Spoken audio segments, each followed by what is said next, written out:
Hey, what is up guys? I'm KBHD here, and welcome to a new version of Android already.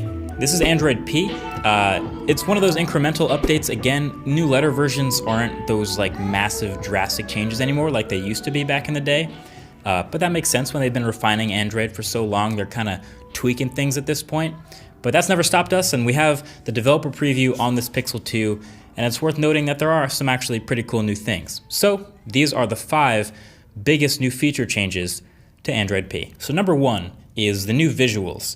And there's just a couple smaller things. It's just a general look and feel of a few tweaks. You might not even notice them if I didn't point them out, but first of all, the clock is over to the left corner now. It used to be on the right.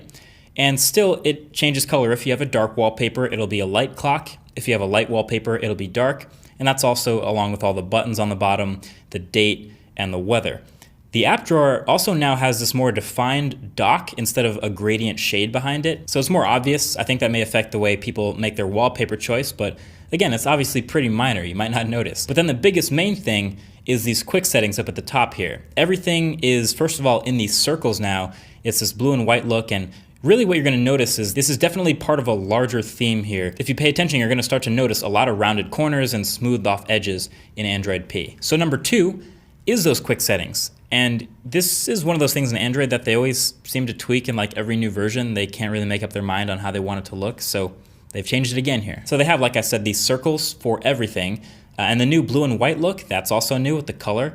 And then now, if you have enough quick settings, it's this vertically scrolling list now instead of a left to right paginated UI. And it has, this big obvious bar at the bottom, so it's generally a little bit cleaner and more obvious where things are at. You know what I don't like though, is you can't long press to expand these toggles anymore. And I get that quick settings are supposed to be quick, it's just a one press toggle, but that was really useful. If you had a bunch of Wi-Fi networks and you long pressed, you could get in and explore them, or a bunch of Bluetooth devices. That's gone for some reason here. I don't like that. So if you long press any of the settings in Android P here, it just does what it did in older versions of Android, which is just take you back into the menu. All right, so number 3 is the new volume controls. This is definitely my favorite change so far. So first of all, pressing the volume buttons adjusts the media volume by default, so that's pretty sweet. And then you can see here it's in this bar over at the side. Now it's out of the way instead of that huge thing across the top. It goes up and down instead of left to right, so now it matches the volume button on the phone, which is cool. I think it could probably be a little bit smaller. Just this whole bar UI is pretty big for just the volume, but overall I like it being over here now. And then there's this button at the bottom to switch between ringer modes, so vibrate or silent or volume on.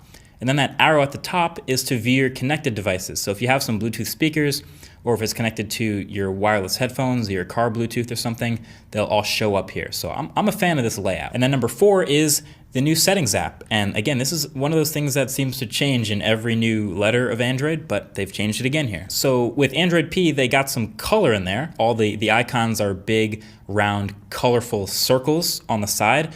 But it's not too cartoonish. I mean, every icon is a different color, but then you get into the actual settings menus and they look the same as they were before, so it's pretty clean. And then up top, again, you'll notice the settings search bar is this super huge rounded, I don't know, it seems like they've rounded every single corner possible. Mixed feelings about this generally. I think it could look cleaner with rectangles, but hey, that's the way we're going. And then number 5, last but certainly not least, is notch support and the developer preview. It's a little more of an indication of our future than it is a feature. So if you go into settings and display and themes, there's actually a couple different themes that simulate a notch at the top of the phone. And so this is so developers can see what their app would look like on a phone that actually has a notch, so they can see what the behavior looks like and make sure everything still works and it's laid out properly.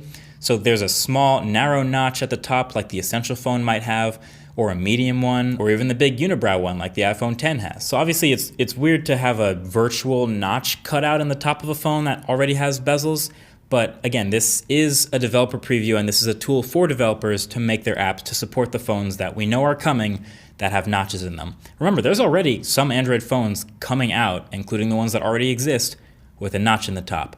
Does this embracing the notch mean Pixel 2 will have a notch? No.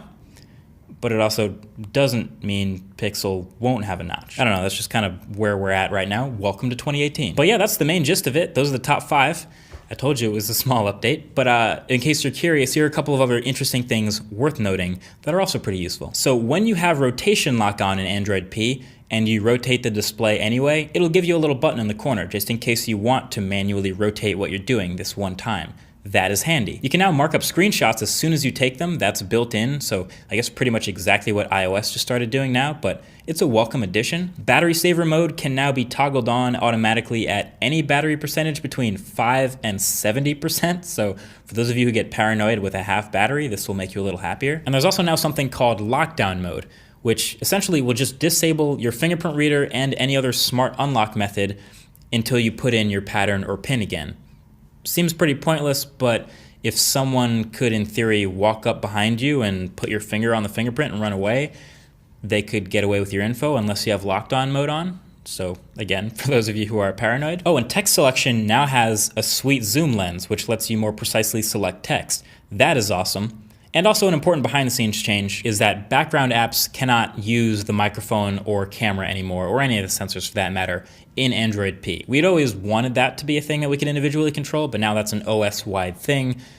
Again, if we're paranoid, we shouldn't be with Android P. Android paranoid, is that the new? Probably not. But that's basically it. Those are your main changes with Android P.